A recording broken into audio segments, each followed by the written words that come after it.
चलो आखिरकार इस जेल से मुझे अब छुटकारा मिलेगा।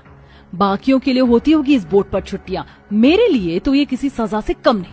आखिरकार ये छुट्टियां खत्म हुई, अब वापस से घर जाने का वक्त। रितेश जी, मैंने सामान बांध दिया है तो आप इसे भी गाड़ी में रख दीजिए। शोभा, मैं माँ का सामान गाड़ी में रख रहा हूँ, तो ये वाला सामान तुम ही ले जाओ ना। ठीक है, मैं लाती हूँ। शोभा ने खुद ही अपना सामान उठाया और वो उसे अपनी गाड़ी तक लेकर गई। शोभा एक अमीर परिवार की बहू थी। उसके घर में उसके सास ससुर, पति, नंद, 2 देवर और 2 देवरानियां थीं। शोभा के परिवार के पास अपनी एक प्राइवेट बोट थी जिसमें पूरा परिवार अपनी छुट्टियां बिताने के लिए आता था। इस बार भी वो लोग अपनी छुट्टियां मनाकर ही बोट पर से घर वापस जा रहे थे। कुछ ही देर में वो लोग घर वापस आ गए और कितना अच्छा वक्त बीता ना बोट पर। हमेशा ऐसे ही होता है, वहाँ इतना दिल लगता है कि घर वापस आने का दिल ही नहीं करता। सही बोला, मैं तो दोबारा वहाँ जाना चाहूंगी। सभी घर आकर ऐसे ही मजे की बातें कर रहे थे, लेकिन वहीं शोभा थी जो कि एकदम चुप थी। शोभा बहू, तू भी तो कुछ बोल। सभी छुट्टियों के मजे की ही बात कर रहे हैं, बस तू चुप है, ऐसा क्यों? माँ जी, मैंने कुछ मजे किए हों तभी तो मैं मजे की बात करूंगी। शादी के बाद ये तीसरी बार था जो हम लोग बोट पर गए हैं, लेकिन देखो ना, हर बार मैं ये सोच कर जाती हूँ कि इस बार मजे करूंगी, लेकिन होता कुछ और ही है।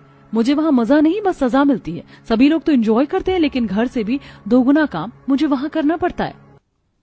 अरे अरे बहू, ऐसी बात थी तो तूने मुझे पहले क्यों नहीं बताया? अरे मैं तो कभी ना करवाती तुझसे इतना काम। चल तू गुस्सा ना कर, अब जब हम अगली बार बोट पर जाएंगे ना तो सभी मिलजुल कर काम किया करेंगे। चल अब तू गुस्सा थूक दे। शालिनी ने शोभा को समझा दिया, जिसके बाद शोभा भी नॉर्मल हो गई।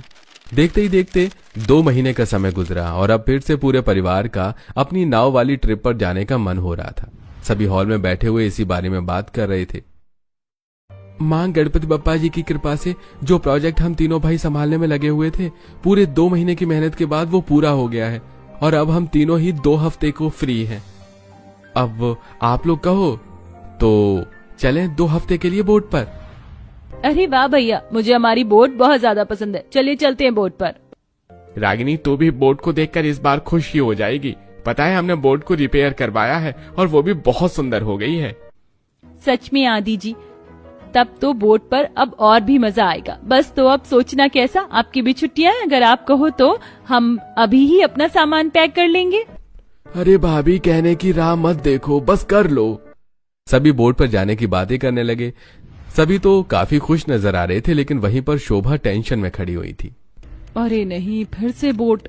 अरे बहू, क्या सोचने लगी? परेशान मत हो, इस बार सभी काम करेंगे। जा, तू भी जाकर तैयारी कर ले। जी ससुर जी। अपने ससुर की बात सुनकर शोभा भी अपने कपड़े वगैरह पैक करने को आ गई, लेकिन सभी ने बोल तो दिया